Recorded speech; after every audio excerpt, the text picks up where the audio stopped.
Мојата кариера ја започнав одамна, во 2004 година, во една од нашите државни болници, каде што работев цели 2 месеци и кога очекував со некој интересен договор на дело тогаш, и кога очекував тој договор на дело да премине во постојан работен однос, бев информиран дека работниот однос завршува, дека на моето место е примен кандидат кој што е партиски одобрен и изгласан таму во партиските комитети.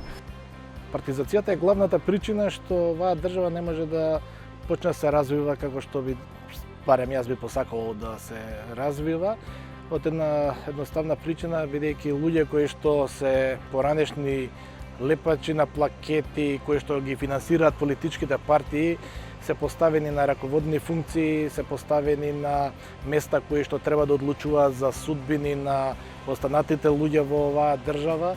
И се такви луѓе не носат ништо добро, бидејќи го немаат своето потребни квалитети, немаат знаење, немаат професионализам. Партизацијата во културата од секогаш била сериозен проблем.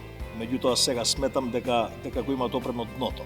Лажна транспарентност, медиокритетско фаворизирање, неоснована промоција се само дел од проблемите во културата. Буквално ерозија во секој сегмент на културата во Македонија. Се дека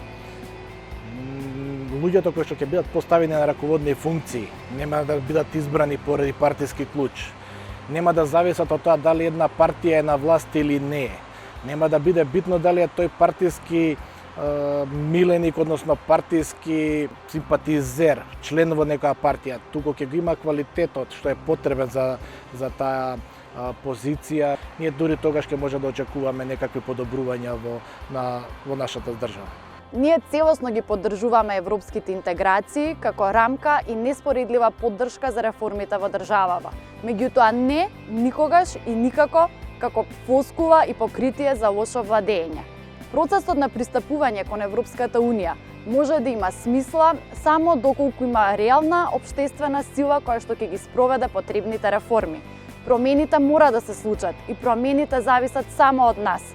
Тоа е наша борба и тоа е наша должност. Здравје пред профит треба да ни е водилка при имплементација на целото законодавство од животна средина. Енергетската транзиција треба од загадувачки индустрии да премине кон чисти индустрии. Државата треба да обезбеди систем за оние кои што се најранливи во загадувачките индустрии, да им помогне и да ги вработи во новите индустрии. Сончев панел на секој кров треба да ни е водилка во енергетската транзиција кон чиста и обновливи извори на енергија, за да може секој граѓанин да биде дел од таа енергетска транзиција, да може да заштеди, па дури и да заработи од процесот на производство на електрична енергија. Енергетскиот систем треба да припадне на граѓаните, а не повторно да оди во истиот систем на олигарци кој што и претходно беа во загадувачките индустрии. Лирија е шпрехjes, лирија е медијаве, сигурија е газетарве. Janë të patjetërsueshme për demokracinë e një vendi. Institucionet duhet të mbajnë përgjegjësi dhe të mbajnë të përgjegjshëm të gjithë ata që shpërndajnë gjuhë të urrejtjes ndaj gazetarëve dhe veçanërisht ndaj gazetarëve gra, të cilat shumë shpesh janë cak i gjuhës së urrejtjes, i kërcënimeve dhe ofendimeve. Pa liri të shprehjes dhe pa liri të mediave nuk mund të kemi një shoqëri të shëndosh.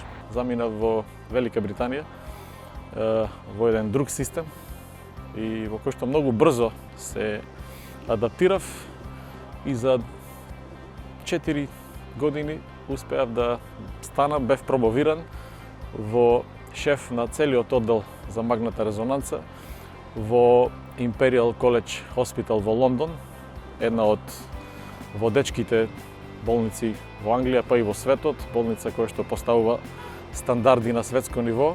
Морам да кажам дека сето тоа се случи некако многу лесно, во систем кој што е организиран, многу брзо го наоѓаш своето место, не мораш да правиш ништо екстра од тоа што си ти.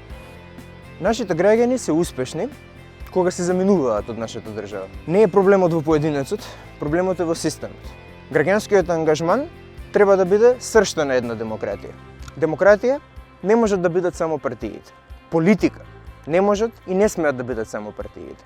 Политика треба да биде и кревањето глас на протест, и потпишувањето петиција, и волонтирањето, и донирањето.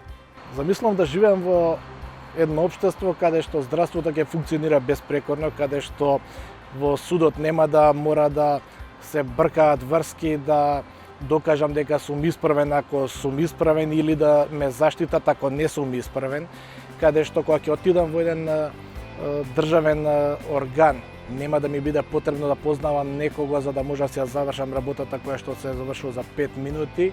Да се зборува за Европската Унија, да се зборува за Европа како цел и како вредност, а да се владае со корупција и со непринципиелно политичко пазарење е што друго ако не навреда и повреда на граѓанското достоинство.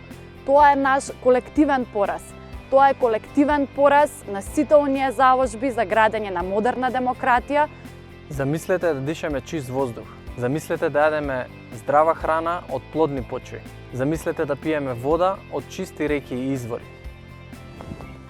Здраво е збор кој што го користиме секојдневно и треба да не потсети за што ни е најважно.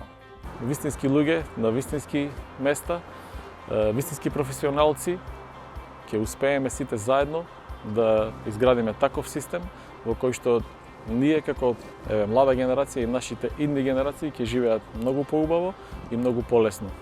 Сега замисли ненаместени конкурси, замисли вистински луѓе на вистински места, замисли квалитетни уметнички дела без оглед на политичката провиненција, замисли култура без корупција. Вистинската политика е онаа политика со мало п, големи идеи и конкретни резултати.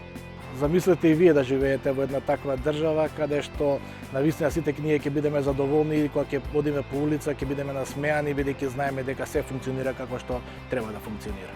Јас сум Сашо Серафимовски, режисер. Замисли со мене да си дел од најголемите театарски дела, мега проекти во Полошко без грам финансиска партиска култура и поддршка. Замисли да креираме вистински театар, оригинален театар без коруптивно партиско сиже. Замисли да креираме без стеги, без инструкции, независно, слободно и дрско. Замисли со мене европски интеграции како поддршка на реформите, а не како празни флоскули и покритие за лошо владење. Јас сум Антонио Јовановски, замисли со мене чиста животна средина. Замисли со нас и бори се.